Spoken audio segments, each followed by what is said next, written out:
Okay, celebrating a little bit of Christmas in July today. It is, as of filming time, the end of July, and this beer is kind of a Christmas tradition, especially in Pennsylvania. This comes from our friends at Troegs.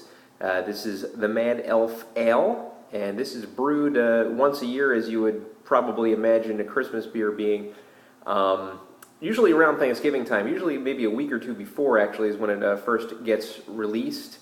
And it's kind of available in a wide assortment out in Pennsylvania. If you're from elsewhere, maybe a little bit hard to get, but in Pennsylvania, this ale is sold probably for about $50. Actually, you can get it at some beer distributors, especially in and around the Hershey area where this beer is brewed. And it's a big time tradition in bars to have it on tap around Christmas time, and also in July. A lot of promotions here in Pennsylvania have the Christmas and July promotion going on at bars, and they decide to break out a keg of Mad Elf and put it on tap and sell it to customers. So this is a bottle of the 2011 batch of Mad Elf. A lot of people say that certain batches vary and some are better than others. I have had the 2011 batch before. I thought the 2011 batch was great.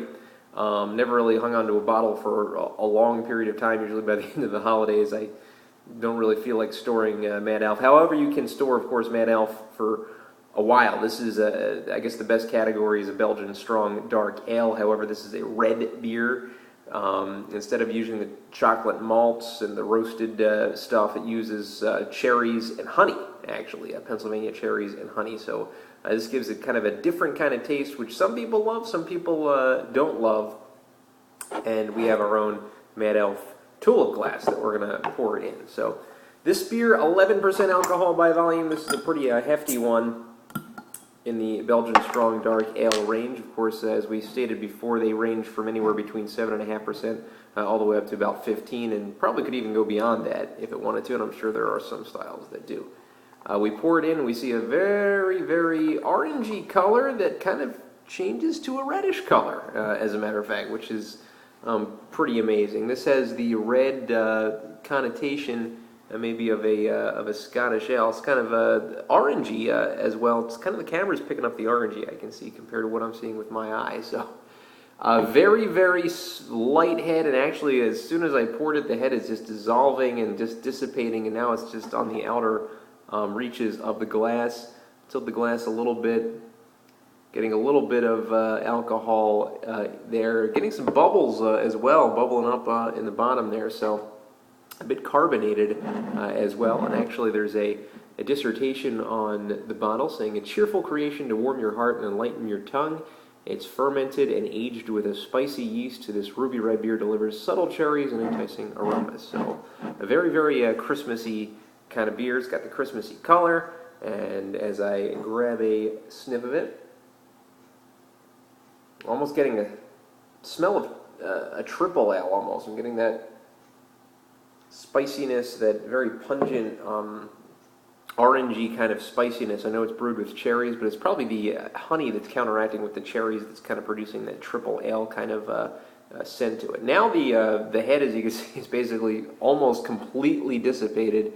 There is just a very, very scant hint of white at the top of this beer, so it's definitely dissipated into the beer, and almost can probably kind of fool you into thinking it might be a punch at this point. So the beer evidence is kind of dissolving a little bit along with the head of this beer. So let's grab a taste.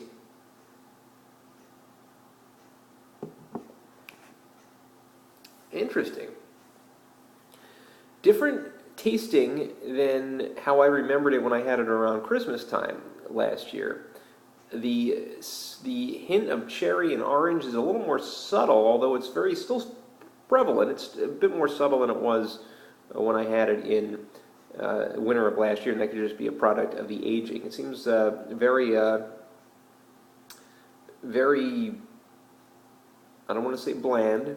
I'm not going to say it's bland, but very kind of a devious kind of beer in that you don't know it's 11%. I mean, this does not taste like 11% to me, unless the process of saving it has decreased the alcohol.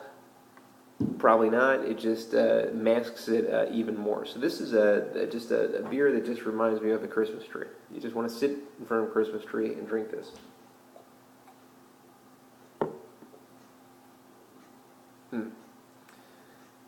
Always love this. I know how polarizing this beer is. Some people just say, hey, I can only have one per season.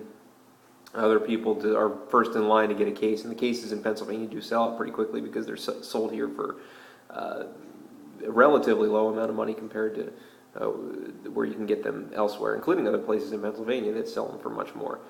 Man Elf, it's got a place in my heart. It's hard to rate this one from an unbiased opinion, but I will give Mad Elf Ale a 7.5 out of 10.